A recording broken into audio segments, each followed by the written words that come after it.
Good evening, ladies and gentlemen. This is an evening of celebration of Robert Burns at Ellisland, the poet's home and indeed farm from 1788 to 1791. Of course, none of us tonight are actually at Ellisland, hopefully next year. Tonight is part of our Auld Lang Syne campaign. And to tell us a bit about the new trust and the progress at Ellisland in recent times, I'm going to hand over to the chair of the Board of Trustees, Joan McAlpine, MSP. Joan. Thank you very much, Jerry, and welcome to everyone. And sorry there, I was muted. It seems to be the way that you start these things these days on Zoom. Thank you for coming to our very special evening to celebrate Burns and to support the Robert Burns Ellisland Trust. And can I start off by thanking everyone who has put so much in to making tonight a success, especially our performers, and I'll thank you all later. As Jerry says, normally Ellisland Farm has Burns supper at this time of year in the very atmospheric old barn. That can't happen. This is a celebration at home, but if it was the barn, I'm very pleased to say we would have sold out already. And I think if you're all cozied up at home, you're probably a lot warmer than you would be in the barn. Ellisland's one of the best preserved homes of Robert Burns. People say that it feels as if he's just left the room when you step into the cottage. It's an incredibly romantic place, his first marital home with Jean Armour, and a place built to his own design. You can look out the window towards the orchard where he harvested apples. You can see where he wrote his famous work and the river that inspired him.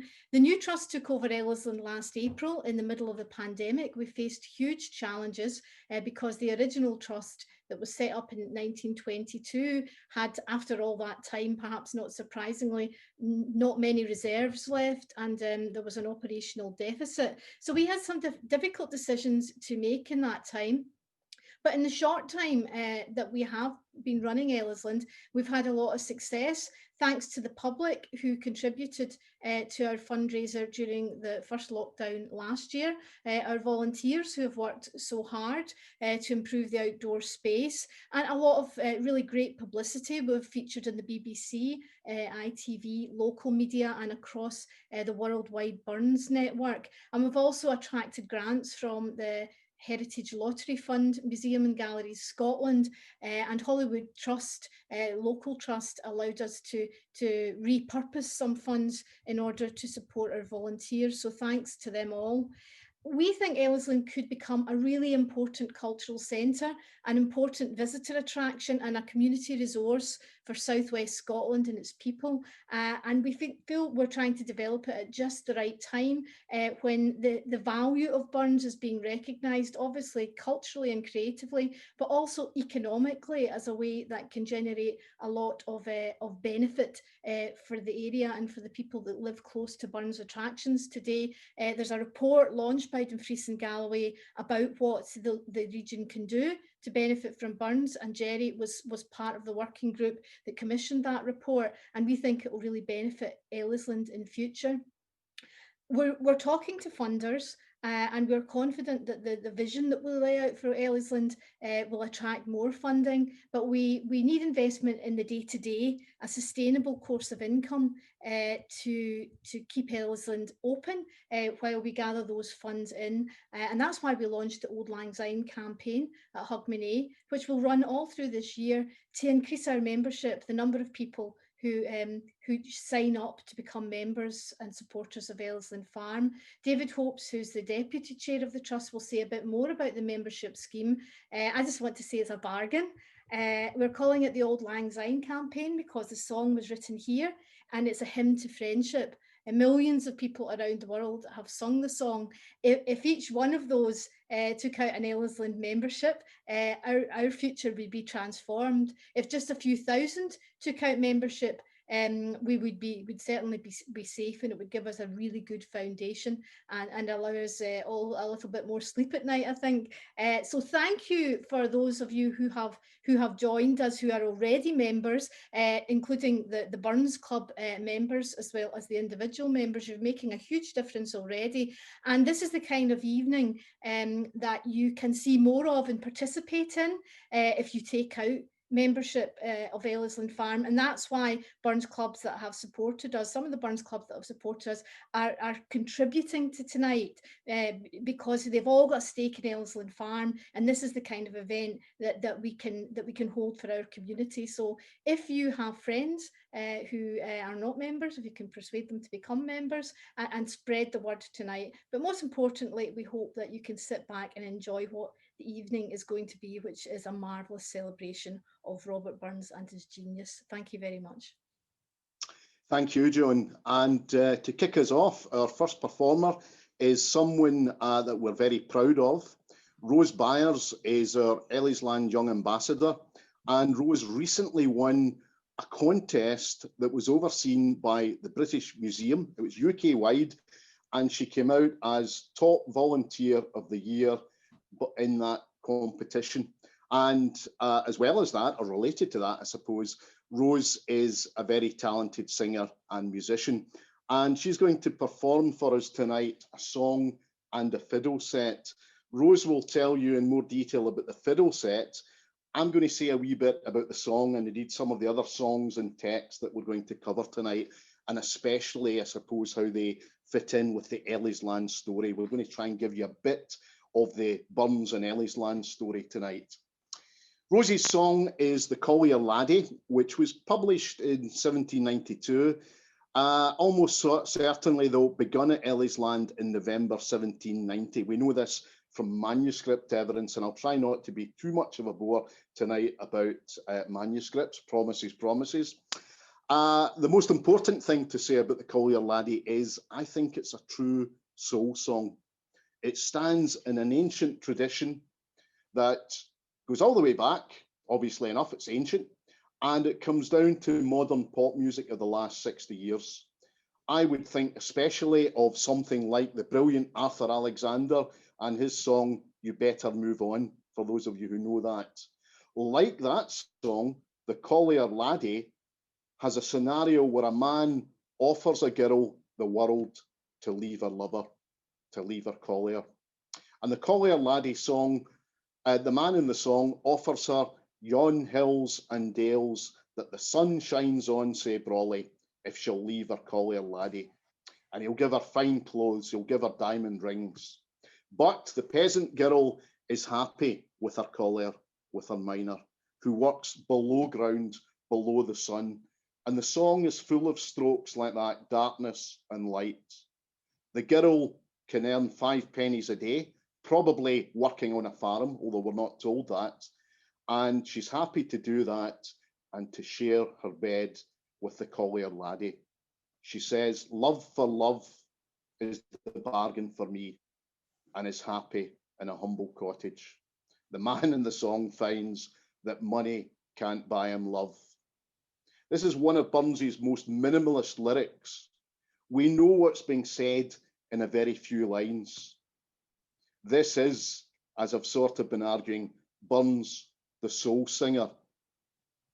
And interestingly, channeling the female voice in at least part of the lyric. And it's also Burns, the soul singer, in another way.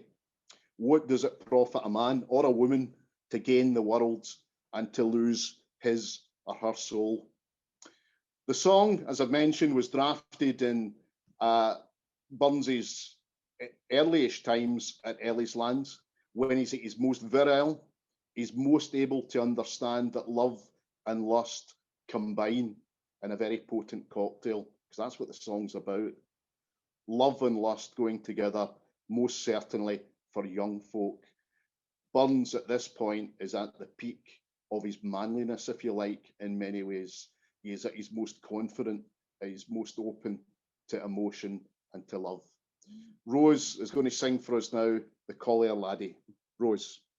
Thank you. Yeah, so this is the Collier Laddie. I hope you enjoy. War live ye, my bonny lass, and tell me what they call ye. My name, she says, is Mistress Jean, and I follow the Collier Laddie. See you not yon hills and dales, the sun shines on sae brawly. They are all mine, and they shall be thine. Gin you leave your Collier Laddie, ye shall gan and gae at her, your basket of sae gaudy, and into wait on every hand. Gin you leave your Collier Laddie, though ye had all the sunshines on, and the earth conceals sae lowly, I would turn my back on you and it all, and embrace my Collier Laddie. I can win my 5 pennies in a day, and spend at night fu' brawly, and make my bed in the collier's nook, and lie down wi' my Collier Laddie. Love for love is the bargain for me, that the wee clod house should hold me, and the world before me to win my bread, and fearful my Collier Laddie, and the world before me to win my bread, and fearful my Collier Laddie. Okay. So now I'm going to play a fiddle set for you. And the set I'm going to play tonight is 2 burned songs and 1 non-burned song. And it's Cathy Owls, A Man's a Man for All That, and The Reel of Tulligorum. So I hope you enjoy. And I'd just like to say thank you so much for inviting me here tonight. I know it's going to be a super evening. I'm really looking forward to hearing everyone. So thank you so much. Okay.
We're delighted, as Joan said, to have a number of guest performers from the wider Burns movement here tonight with us. And the first of these is Leslie MacDonald. Leslie is the education convener for the World Burns Federation and president of the Lanarkshire Burns Association. In early 1788, Burns leaves Ayrshire, goes on to Ellisland ahead of his wife Jean Armour to prepare their first marital home together. Jean's back in Ayrshire. And of all the Earps, The Wind Can Blow is written in that context. It's a song, it's set musically to a strathspey, effectively a slow reel. I'd suggest that this is one of Burns's specialities, really taking the strathspey, using it in a very sensual fashion. Burns wasn't actually a musician, but he was a great chooser of tunes and a great arranger. And the strathspey setting to Of All the Earps, The Wind Can Blow has that very liquid set of words that Burns specialises in when he's at his most tender. This is a young man's song. It's a hormonal rush. Burns wants to possess his Jean. There's some debate through the years about the quality of love between Burns and Jean.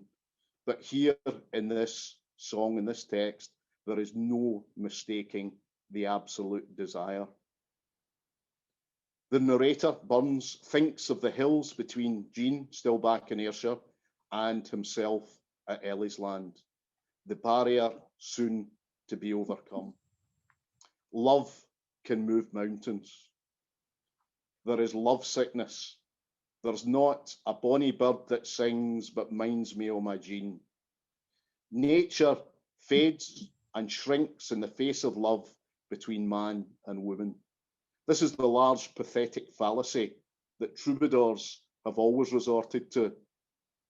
Burns's love will conquer and endure, though rocks melt in the sun, till all the seas gang dry, as he says elsewhere. Leslie will now read Of All the Earps, The Wind Can Blow. Leslie.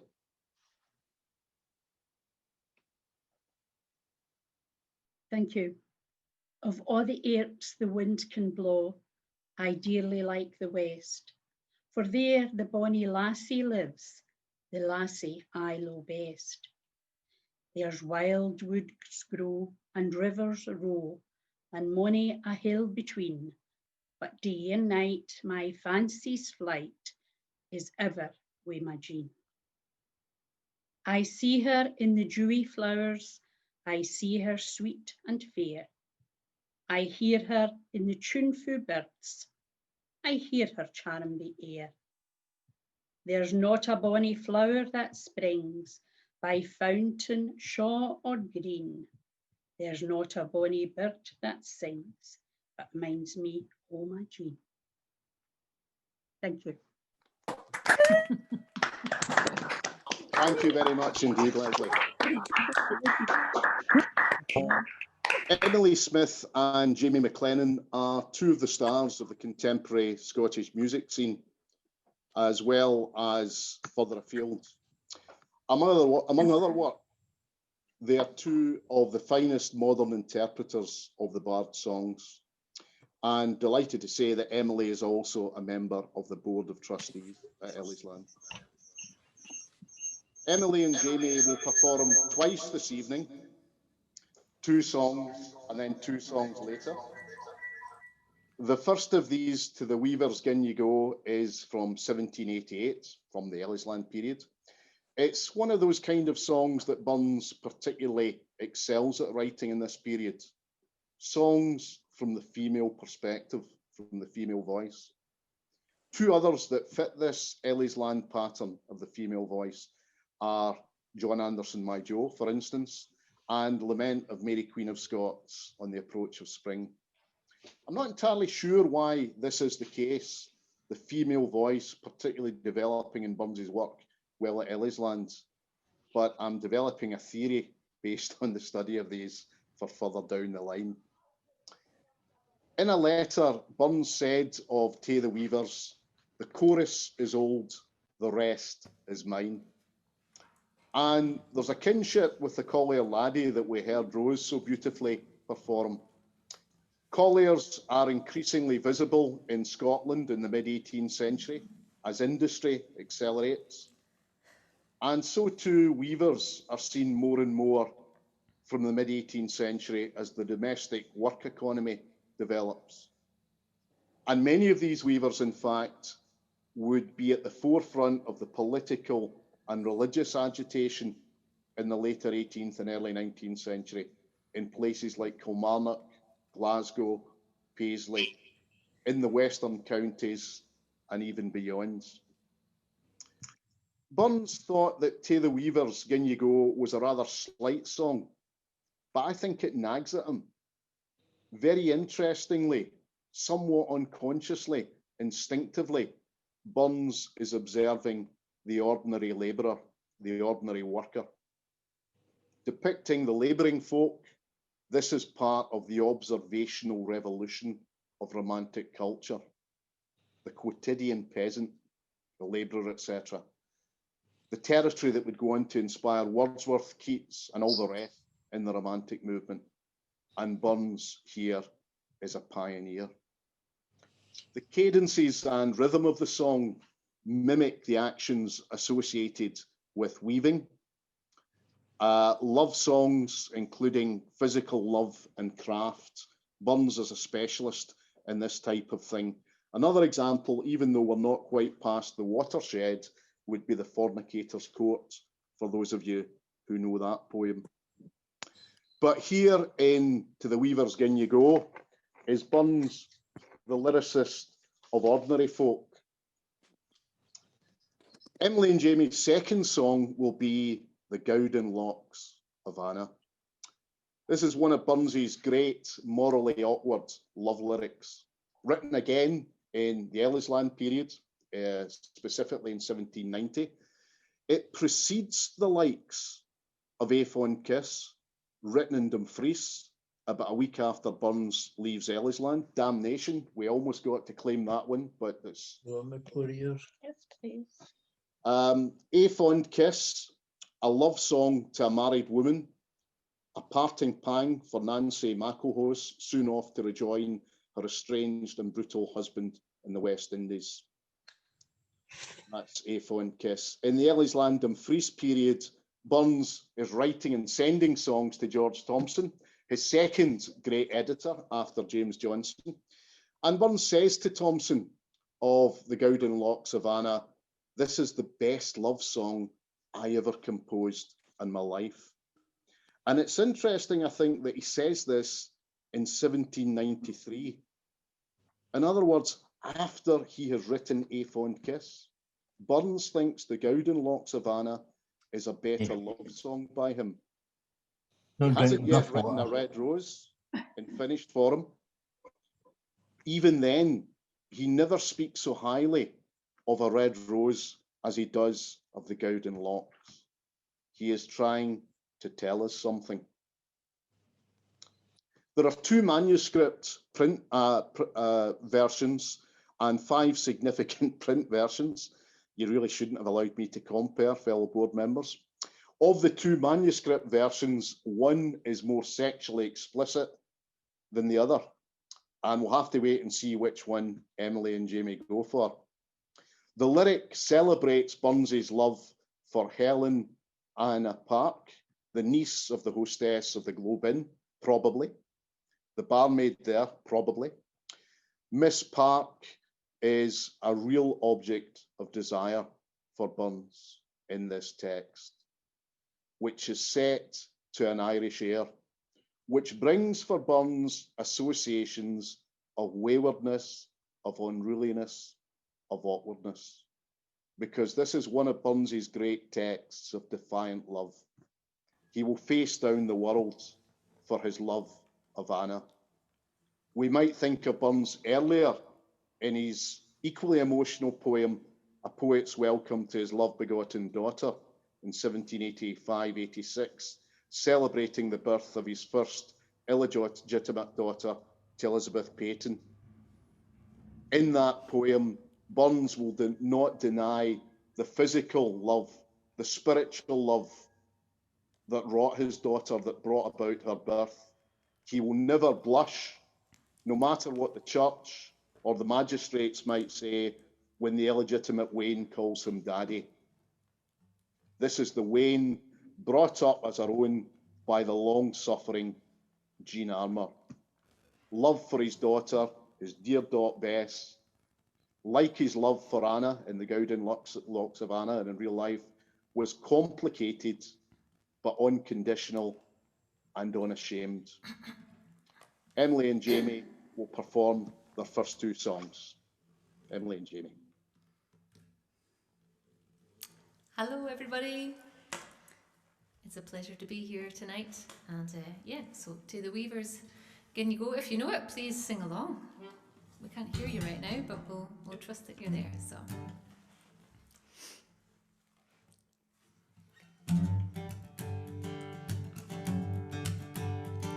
My heart was in sae blithe and free as summer days were lang, but a bonny whistling weaver lad has gart me change my sang. Weavers, can ye go for me? To the weavers, can ye go? I'll reach ye gang net at neck. To the weavers, can ye go? My mother sent me to the genty warp of Claydon Wall, but the weedy, weedy warping north has gart me sighing so. The weavers, can ye go for me? Weavers, can ye go? I'll reach ye net at neck. To the weavers, can ye go? A bonny western weaver lad was working at his loom. He took my heart as we a net in every knot and thrum. To the weavers, can ye go for me? To the weavers, can ye go? I'll reach ye gang net and neck. To the weavers, can ye go?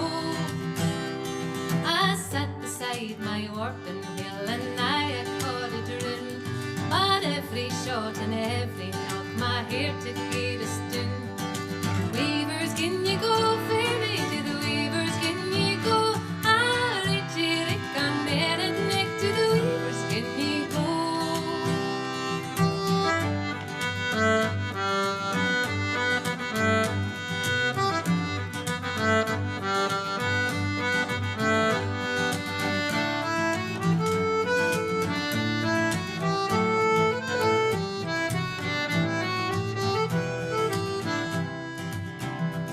The moon was sinking in the west, we visage pale and wan, as my bonny western weaver lad convoyed me through the glen.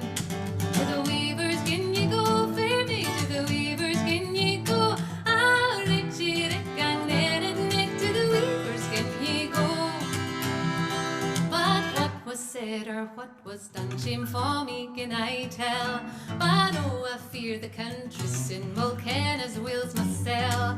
To the weavers, can ye go for me? To the weavers, can ye go? I'll reach ye gang net and neck. To the weavers, can ye go? To the weavers, can ye go for me? To the weavers, can ye go? I'll reach ye gang net and neck. To the weavers, can ye go?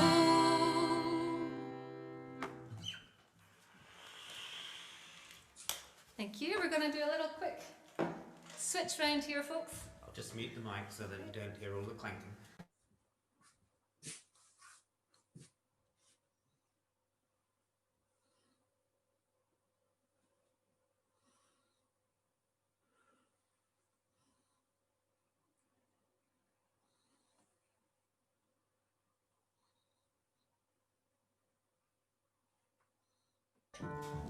All right.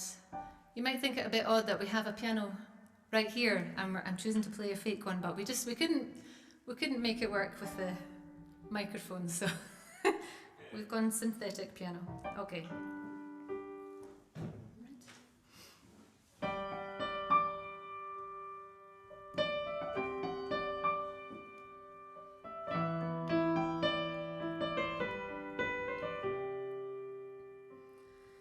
Yesterday I had pine away, a place where bodies all know.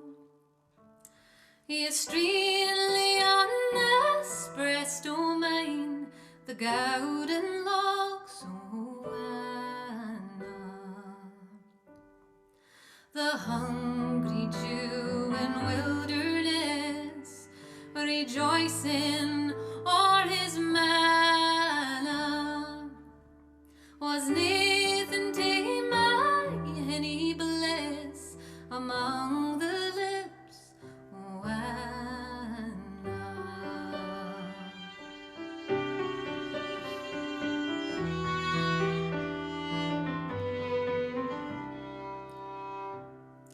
Ye monarchs take the east and west, free and us to Savannah.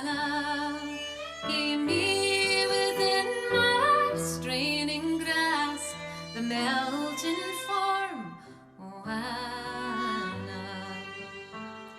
Their I'll despise imperial charms, an empress or sultana, while dying raptures in her arms, I'll give and take we Anna.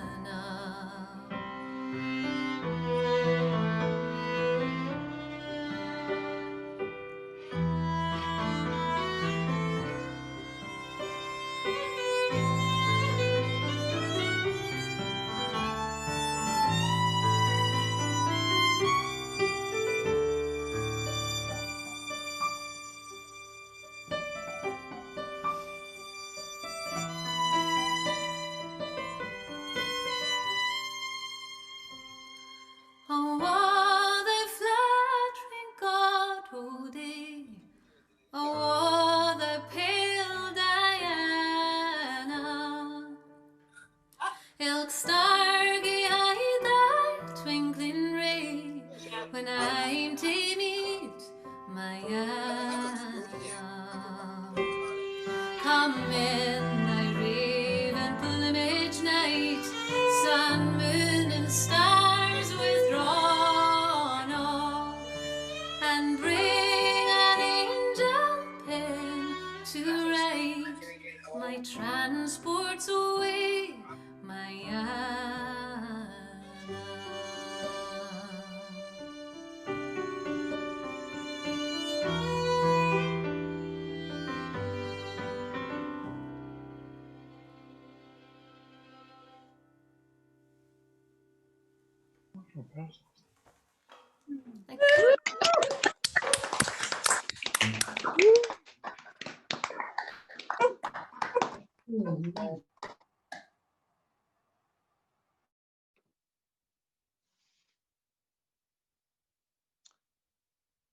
Thank you, Emily and Jamie. I want more, and indeed we're getting more from them later on, which is great.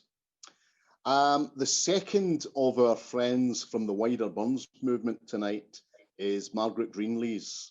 Margaret is Vice President of that very wonderful Burns Club, Irvine Burns Club. And Margaret is going to read The Rights of Women, 1792. In the 1790s, we have a book on the rights of man by Thomas Paine, in many ways the intellectual thinker behind both the American and the French revolutions to a large extent. And Paine's work is followed logically enough by the idea of the rights of women by Mary Wollstonecraft. There seems to be some lost correspondence between Mary Wollstonecraft and Burns, which is a real shame. We might hope that one day that correspondence turns up, but it hasn't till now. It's been lost for at least 200 years. But this 1790s context and the context of the rights of man and the rights of women is the one that Burns is operating in, and he takes and typically spins around in. In one sense, in this poem, The Rights of Women, we've got something that's a bit conservative, perhaps chivalrous, maybe even a wee bit creepy. Ladies, your principal right is to be worshipped by me, to be adored by me. Hang on, says any woman of even moderate feminist sensibility, perhaps. Is he praising us? Is he elevating us? Or is he bringing us down? But there is an underlying revolutionary note in the text, because it says, to hell with real or unreal kings and queens who at this point are making war all over Europe. Let's have the majesty of women, of real women instead. Burns the Democrats in sort of veiled fashion. It's one of a number of texts written for the English actress Louisa Fontanelle that we can't beat about the bush. Burns fancied her. I suspect she had a very nice bum, but I don't really have any evidence for that, and I shouldn't go down that road. She appeared at the theatre in Dumfries, and Burns was a great patron and a supporter of the theatre in Dumfries. And again, although we think we know that story, Burns going to the theatre, taking part in sponsoring productions, both at Ellisland and later when he worked in Dumfries, we still don't really know anything like the full story surrounding that. And that's something I hope that we're going to tease out as Dumfriesshire really gets a bit more heft behind its Burns story, which hopefully it will in the light of the report that Joan mentioned earlier, which has just been launched about joining up the Burnsian presence in Dumfries. And the Burnsian theatrical presence is very important, and we get a glimpse of it here in The Rights of Women, this very theatrical piece. It's written with the stage in mind. It's partly modelled on the conventions of Restoration comedy, displaying that kind of witty Restoration wit.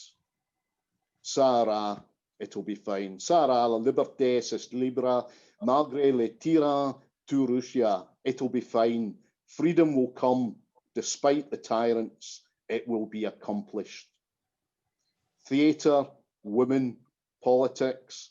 We have here a very heady brew for Robert Burns in 1790s Dumfriesshire. Margaret will now read the poem. Margaret. Thanks, Jerry. The Rights of Women.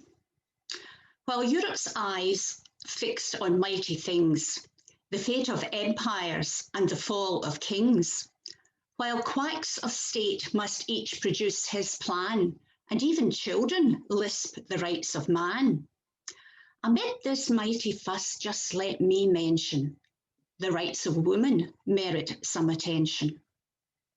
First, in the sexes' intermixed connection, one sacred right of woman is protection. The tender flower that lifts its head elate, helpless, must fall before the blasts of fate, sunk on the earth, defaced its lovely form, unless your shelter ward the impending storm. Our second right, but needless here is caution, to keep that right inviolates the fashion. Each man of sense has it so full before him, he'd die before he'd wrong it. 'Tis decorum. There was indeed in far less polished days a time when a rough, rude man had naughty ways, would swagger, swear, get drunk, kick up a riot, nay, even thus invade a lady's quiet. Now, thank our stars, those Gothic times are fled. Now, well-bred men, and you are all well-bred, most justly think, and we are much the gainers, such conduct neither spirit, wit, nor manners.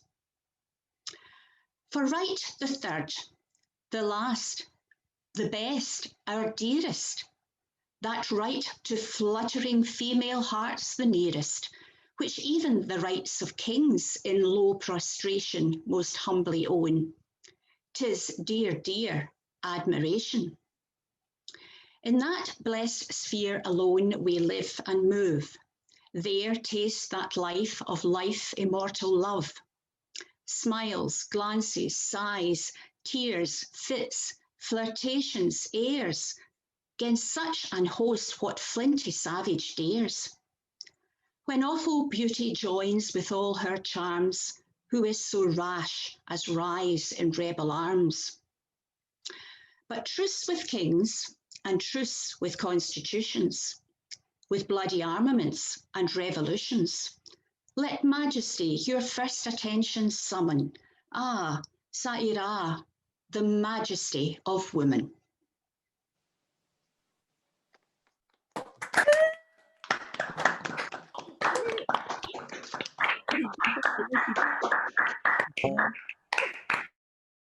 Thank you very much indeed, Margaret.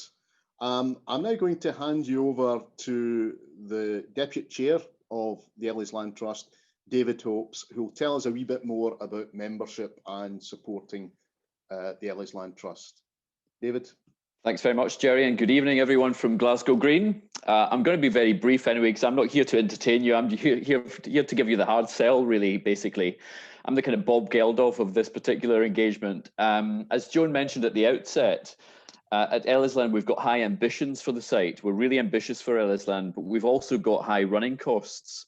I'd like to thank everyone for participating tonight, because simply by attending one of our events is an excellent way to support the work that we're doing at Ellisland. So thanks very much for that. But there are at least 4 other ways that you can help us, and they're all listed on our website. So if you go to ellislandfarm.co.uk and look in the support us section, all of these ways are listed, but I'll just go through them very quickly if I may.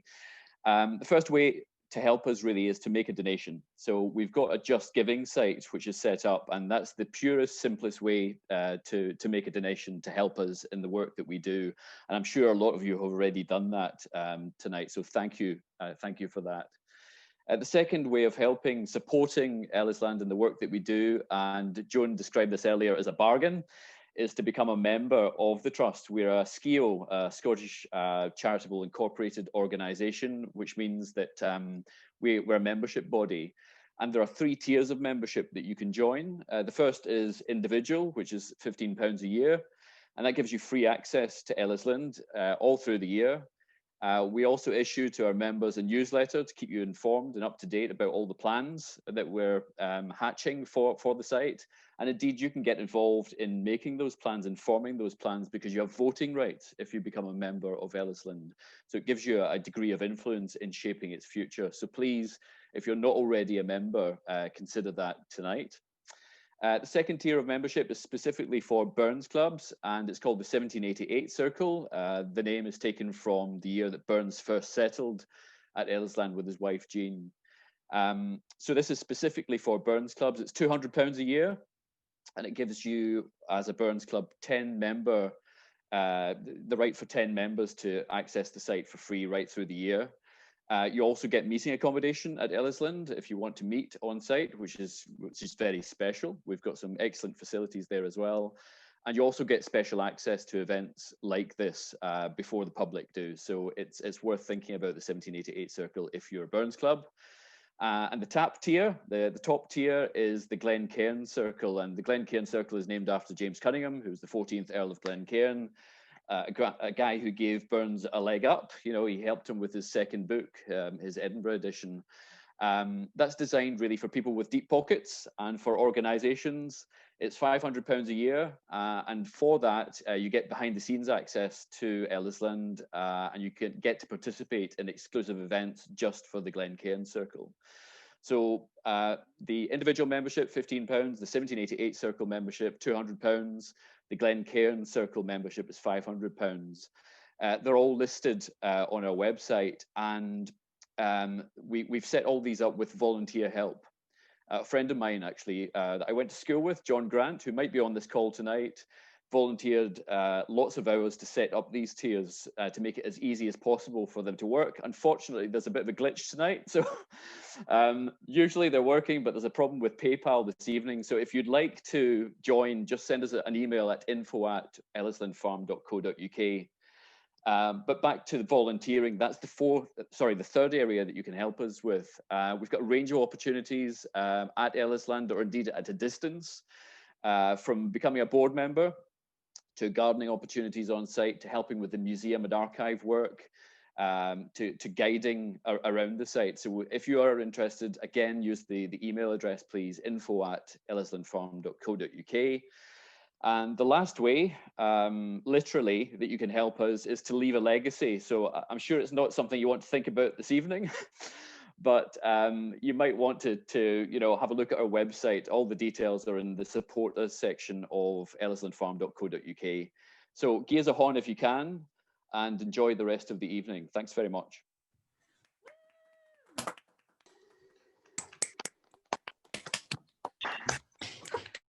Thank you very much, David. I'm glad you didn't give us the full Geldof there. I might just do another free plug for Dr. Hopes, who you can see online for free, delivering this year's Burns Scotland lecture on the history of the Burns Cottage at Alloway, and it's a very fascinating film indeed. So you can find that very easily online. We now come nearer to home, in a sense, for Ellisland with our Burns Movement friends. Gordon Johnson is the librarian of that renowned Howth Burns Club at Dumfries.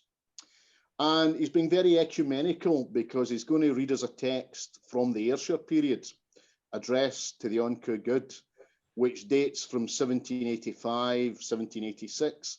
It's an Ayrshire poem about the religious controversies in which Burns was involved. It was too hot to handle for Burns's first book, Poems Chiefly in the Scottish Dialect, published at Kilmarnock in July 1786. But he included it in the Edinburgh edition the following year in 1787, when he was safely away, as he saw it, in a more enlightened space. The biggest influence in this poem, even though it is a tour de force of the Scots language, the biggest literary influence is Alexander Pope, in whose cadences it is dripping, including the idea of a humanity that is forgiving. Gently scan your brother man. To step aside is human. Don't be so ready to judge. Burns is getting this more from Alexander Pope, along with his moderate Presbyterianism, than from any other writer. Burns is a moderate Presbyterian as opposed to the popular party Calvinists at this time, and that gives us a lot of the context of his Kirk satires, including the likes of Holy Willie's Prayer and the Twa Herds. Because basically from 1785 to 1789, Burns is in a fury about religion.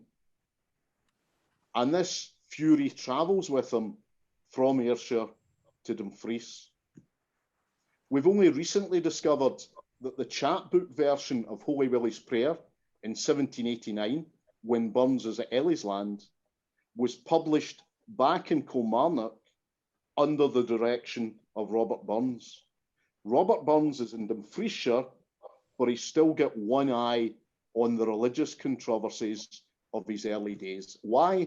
Because the conservative part of the church, the hardline Calvinists, had attacked his friends, including Gavin Hamilton, and especially the minister at Ayr, of whom he is particularly fond, the Reverend William McGill. McGill was a liberal churchman who had written a pamphlet in 1786 that was very liberal in stressing the idea of love at the centre of Christianity. Seems a rather uncontroversial idea these days. But for the hardline Calvinists, it was seen as not orthodox enough, as not stressing Christ's sacrifice and the sinfulness of humanity that could only be redeemed through reading and attending to the scriptures. William McGill was pursued through the ecclesiastical and indeed the civil courts from 1785 to 1789. And this is why Burns in Dumfriesshire, with an eye on that ongoing situation, has published in Kilmarnock that version of Holy Willie's Prayer. This also explains, by the way, and people often don't understand this, in 1810, 1811, a man called William Peebles produces his pamphlet, Burnomania. Right? Well before we've got Beatlemania, we've got Burnomania, and Burnomania is seen by Peebles not as a good thing. In that pamphlet, Burnomania, Peebles says Burns is immoral and also not respectful enough of true Calvinist religion. And who was Peebles? He was one of the three people, particularly, who had been pursuing Burns's mate, William McGill, through the courts. And 13 or 14 years after Burns's death, the heat of the anger of that situation lives on in Peebles, who brings out that pamphlet, Burnomania. Addressed to the unco good is early on one of the places where Burns bites back at the hardline Calvinists. And Gordon is going to kindly read it now. Gordon. Thank you. The Unco Good by Robert Burns. O ye who are so good yoursel, so pious and so holy, you've noch today but mark and tell your neighbours' faults and folly. But life is like a wheel gone mill, supplied with store of water, to heap it hopper ebb and still the club plays clatter. Hear me, you venerable core, as counsel for poor mortals, that frequent past those wisdom's door, for glaikit foolish portals, aye, for their thoughtless, careless sakes, would here propone defences, their dunces tricks, their black mistakes, their failings and mischances. You see your state with theirs compared, and shudder at the niffer, but cast a moment's fair regard, what marks the mighty differ. Descant what scant occasion gave, the purity ye pride in, and what's off more than other leave, you're better at, o hiding. Think, when your castigated pulse gives new and then a wallop, which rages must its veins convulse, but still eternal gallop. With wind and tide to all your tail, right on you scud your seaway, but in the teeth they'll bathe to sail, it marks an uncolleague. See social life and glee set doon, all joys and unthinking, till quite transmogrified they've grown, debauchery and drinking.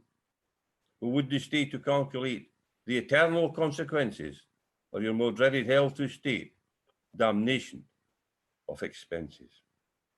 Ye high exalted virtuous dame, tied up in godly laces, afore ye gave pre-frailty names, suppose a change of cases, a dear lewd lad convenient snug, a treacherous inclination, but let me wish you your luck, your ailments, nae temptation. Then gently scan your brother man, still gentler sister woman, though they may gan a kenning wrong, they step aside is human. One point must still be greatly dark, removing why they do it, and just as lamely can you mark how far perhaps they rue it. Who made the heart? Is he alone? Decidedly can try us. He knows each chord, its various tone, its spring, its various bias. Then at the balance let's be mute. We never can adjust it. What's done, we partly may compute, but know not what's resisted.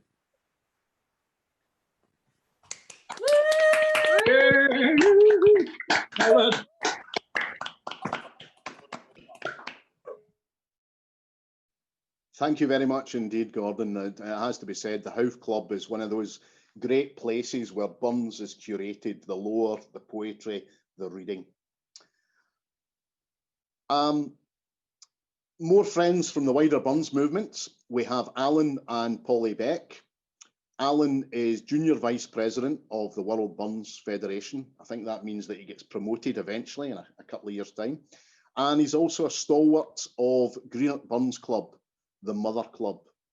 He and his very much better half, Polly, are accomplished singers and musicians. And Alan and Polly are going to offer us 3 songs. Firstly, the aforementioned A Fond Kiss, written in November 1791, I'll say it again, drat and double drat, and sent to Mrs. McElhose. It's set to the tune of Rory Dahl's Port. Rory Dahl, Rory Morrison, sometimes seen as the last Gaelic Scots minstrel from Dunvegan in Skye. And the tune here associated with Rory Dahl that Burns appropriates, uses as his setting, is basically a lilting harp tune, most likely Irish in origin, in fact. It's about the deliciousness of love, even in brokenheartedness. The fast flowing of the blood, emotion, pure emotion, even of the sad kind, is living. Channeling a distinct Gaelic lilt here in the emotional tenor of the text and the tune, here again is Burns the romantic in both senses, the writer of love songs, the connoisseur of heightened emotion that would become, I suppose, such a precious cultural and artistic commodity as the romantic sensibility swept Europe and the world. And one of the strongest signals of the nascent European romantic song movement and indeed literary movement is being sent out by Robert Burns from Ellisland and from Dumfries. I can never say it enough. This is one of the things about Ellisland.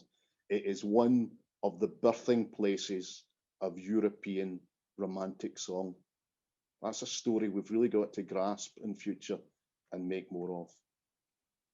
The second song from Alan and Polly, Ye Banks and Braes of Bonnie Doon, 1791, again conceived at Ellisland, but it's about Ayrshire, the River Doon. But in fact, I think this is something that happens time and time again. I remember a while back helping colleagues in Dumfries Museum to do a new version of the Burns display. And we couldn't find an awful lot of quotations about Burns in the Nith. There's some quite obvious ones, but we thought, that's strange. We thought there might have been more when we looked at the work. In fact, what I think happens, time and again, Burns is inspired by the River Nith, but he uses that inspiration sometimes to think about other places, including here, the River Doon, back in his native Ayrshire. Here, as so often in the Ellisland period, Burns writes back to Ayrshire from Dumfriesshire. And if you think about it, the same is true of that great masterpiece of a poem that he writes at Ellisland, Tam O'Shanter. Burns composes this at Ellisland, to some extent actually outside on the riverbank. This poem that features a lot of riverness. And so again, the Nith is helping him think about Ayrshire. We need to bring those stories of Dumfriesshire and Ayrshire rivers together a bit more in future. In Ye Banks and Braes of Bonnie Doon, yet again, we have a kind of adapted Strathspey form from the bards, which is particularly sensual. By this stage in his career, by the time we get to 1791, Burns is a bit disappointed by the unprofitable farm, but he remains turned on by the overwhelming beauty of his Ellisland surrounding. Something of this disappointment, I would argue, is to be found in the subtext of a lover's complaints. And my false love stole my rose, fu sweet upon its thorny tree. The vulnerable female voice, but the vulnerable voice at the same time of the poet. And the third song that Alan and Polly are going to offer us is a late period Burns piece from 1795, one of the most poignant songs that he writes because it's so worked out in The Cold Blast, the song reputedly written for Jessie Lures, the woman who nursed Burns in his final days, in his final illness in Dumfries. Alan and Polly.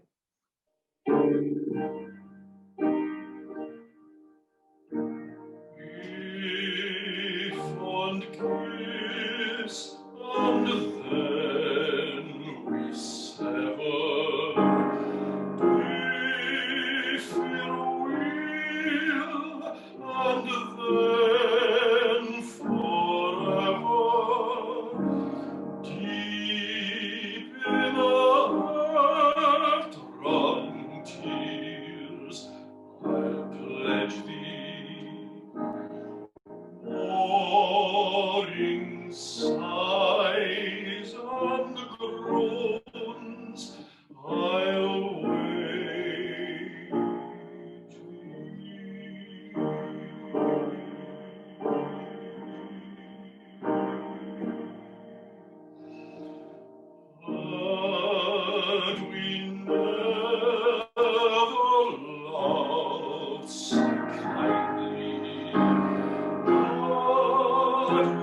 peace enjoyment,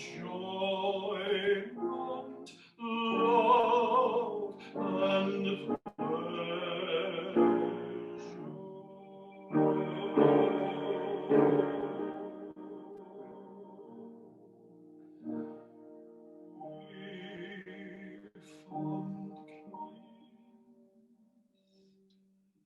and then we sever, if it will, alas, forever, deep in our heart-wrung tears, I'll pledge thee, warring sighs and groans, I'll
Ye banks and breeze upon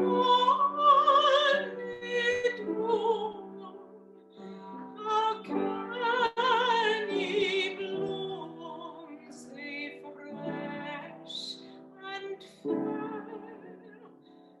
How can ye chant, ye little birds?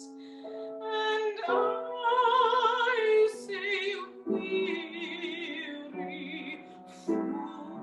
full of care, that break my heart, the warring bird, that wanders through the fiery foam. Reminds me old departed joys, departed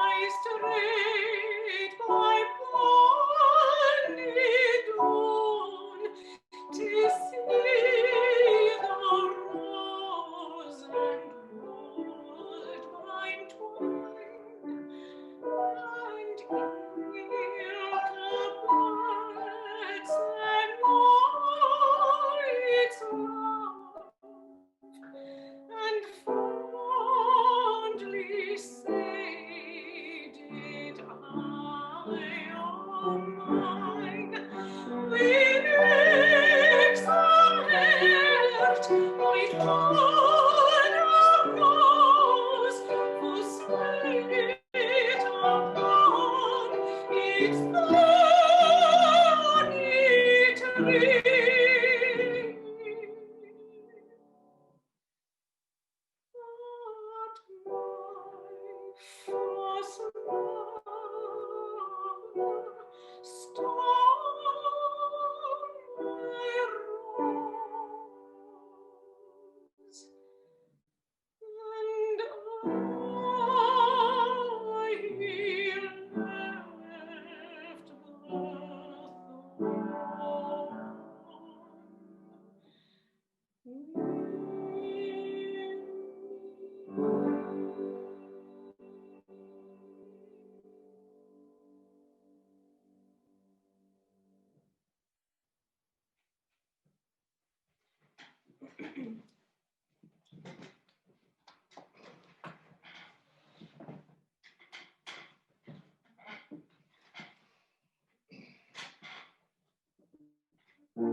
Thank you very much indeed, Alan and Polly.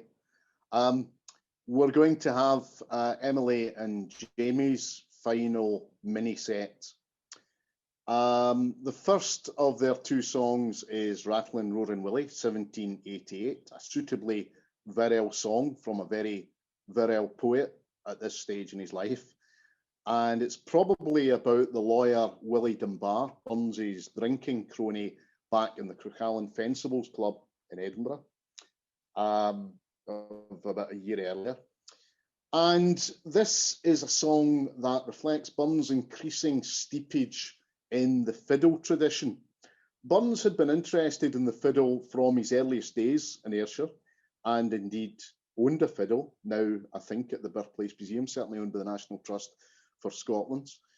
Went on tour in America last year with our very own Dr. Hopes. But really, it was following Burns's tours in the Borders, and especially the Highlands and around places like Perthshire, where Burns really became fascinated by fiddle music and fiddlers like Neil Gow. Burns had only very rudimentary ability on the fiddle. He wasn't a musician, but he pored over anthologies that had fiddle tunes and settings, and he was a brilliant arranger with a brilliant ear for the rhythms of the fiddle and indeed of the voice. He had a great inner ear. Couldn't play the fiddle, he couldn't sing, but he could imagine how these things should sound at their best. And we see this in Rattlin' Roaring Willie. Emily and Jamie will also perform I Walkin' Yet, another of Ellisland's greatest love songs, again about love sickness. And basically the story behind this, in short, is that there were a number of fragments of traditional lyric that Burns finds, that he approaches, that he works with and puts together, brilliantly puts together in I Walkin' Yet. And Captain Robert Riddle, just along from Ellisland at Friars Carse, is very much his inspirational friend in this period. Burns and Riddle collaborated on songs, on ruins, on fragments. Riddle was also interested in archaeological ruins and historical fragments, and Burns learnt a lot from that, including in his compositional practice. Because of the kind of romantic obsession with the artist, with the one individual, Robert Burns, we've kind of lost sight of that collaboration a bit, and that's part of the story we need to bring back in our Ellisland research, the collaboration of Burns and Riddle. I wish they had got together and had put some songs out with both their names, because then I could, with even more justification, use my habitually cheesy comparison that Burns is the Lennon and McCartney of Scotland, and I actually believe that. Riddle is one of the great unacknowledged influences on Burns's artistic interests and methods from the Ellisland years. Emily and Jamie. Here we are. Hello again. Okay, Jamie's got the fiddle. Of course, that's super broad, isn't it? Let's take that broad off a bit. Bang. That's better.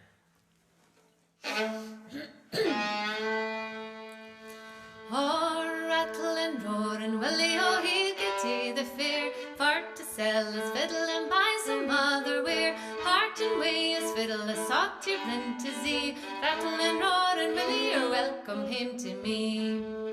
Oh, Willie, come sell your fiddle, so fine. Willie, come sell your fiddle and buy a pint of wine. If I should sell my fiddle, the world would think I was mad. Money's at hand and day, my fiddle and I had.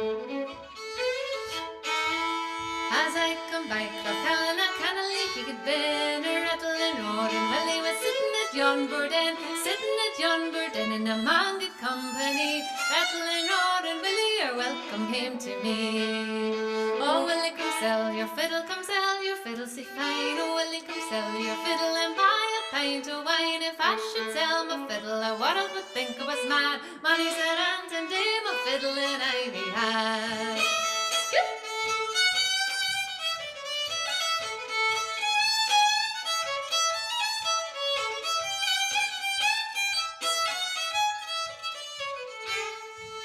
Oh, Willie, come sell your fiddle, so fine. Oh, Willie, come sell your fiddle and buy a pint of wine. If I should sell my fiddle, the world would think I was mad. Money's at hand and day, my fiddle and I had. Thank you. So, I must say this has been a really diverse and interesting evening. I'm sure you all agree. And what a treat. What a treat, and also to do it from the comfort of our own homes. I was down at Ellisland this morning talking to Border News, and it was a gorgeous sunny morning, and it's such a treasure of a place, and so it's so worthy of your interest and your support. So I really hope that you'll all get on board, and one day hopefully we can open the gates again and welcome everybody back in. So I am walking on.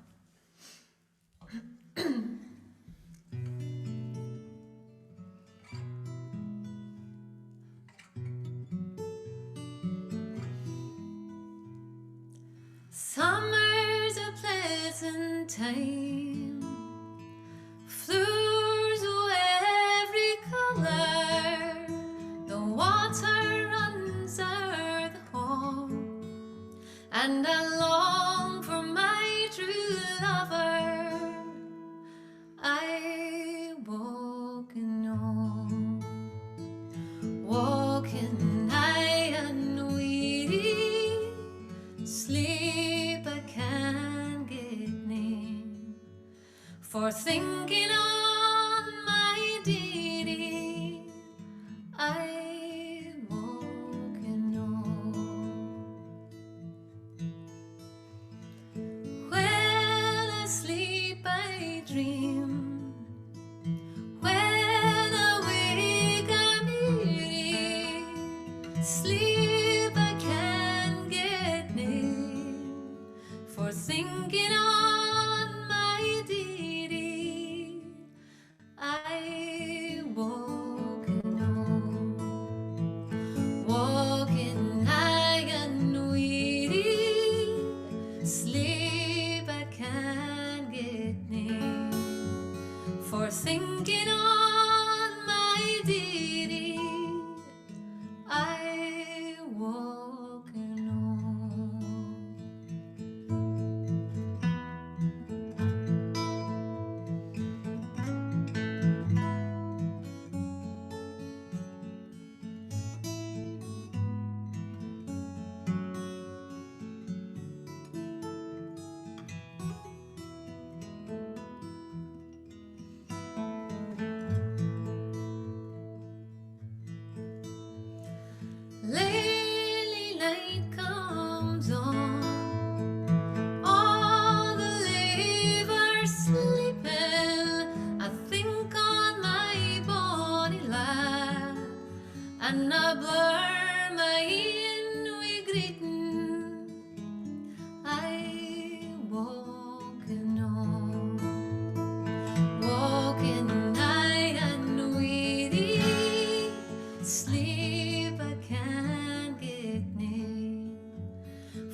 for thinking on my dearie. I walk in home. Son of Peter the Great, a real monster. But he was this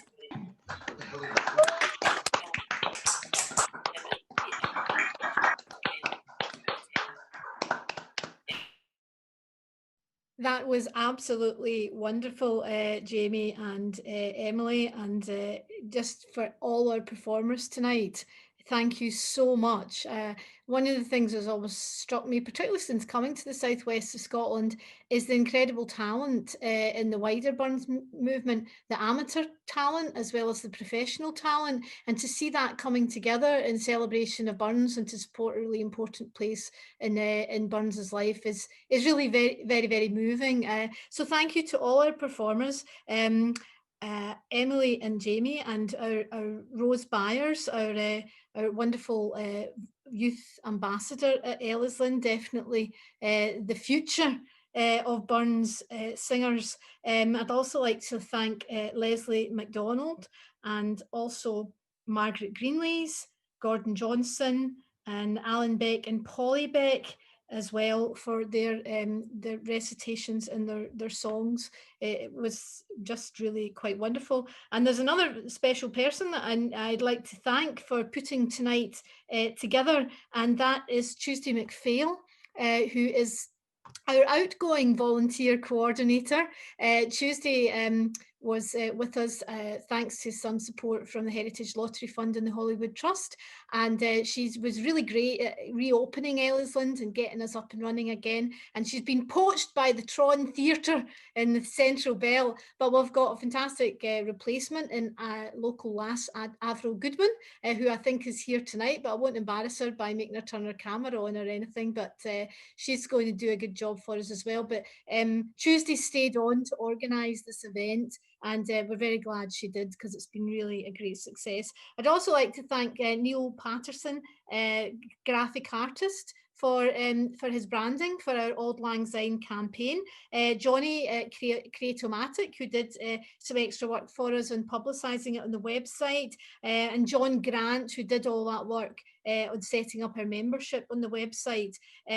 Since we launched the Auld Lang Syne campaign, we've had 40 new members join, and that's without any kind of professional marketing. So we were hoping this year we can double that to, well, actually make it into hundreds of members. I think that will make a huge difference to us. Also, Jerry Carruthers, I think one of the really special things about this evening was having Professor Carruthers interpret the songs and the verse for us with, you know, his real expert eye, and also the unique research that he has done himself. And it was so entertaining listening to Jerry talk about Burns, and I always learn something new. So thank you very much, Jerry. Now, Jerry is one of our trustees. He's a volunteer, and we have great volunteers that do work making sure the place is spick and span and maintained. The Board of Trustees is also a volunteer, and as well as Jerry, we've got Dr. David Hopes, whom you heard from. David has been cataloguing our collection. It's a really important collection that perhaps we'll have another meeting on, an online meeting, to tell you all about it sometime soon. It's one of the best collections of Burns anywhere. Also Sarah Valentine Byers and Emily Smith, whom we've heard from tonight, and Professor Ian Brown, all on our Board of Trustees, and all put in a lot of work in keeping the place going. And we'll have some new announcements soon about some exciting people who are joining our Board of Trustees. As David said, we're encouraging you to become a donor, a member or a volunteer. If you have trouble donating, please go to info@ellisland.co.uk. As I said earlier, Auld Lang Syne is the theme of our campaign, and Burns has given us a great catchphrase for that, which is Gia Hon to Ellisland. And that's what we're going to be doing right now as we play out in collective singing, as is traditional, led by Emily and Jamie. So if you all hold a virtual hand and give a hand to Ellisland, thank you very much. Okay. I hope you all sing along. That was so dreadful. Should all the things be forgot and never brought in mind, should all the acquaintance be forgot for all time, for all time, my John, for all time. We'll tell the cowboy yet for all lang syne. And here's a my trust to give, he's a hand alright. He'll take a red welly one for all time. For all time, for all time, he'll take a cowboy get for all time. For all time, for all time, we'll take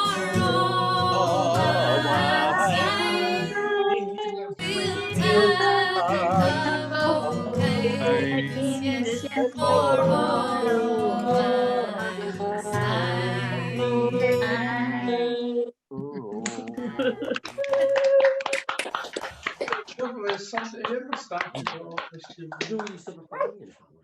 time.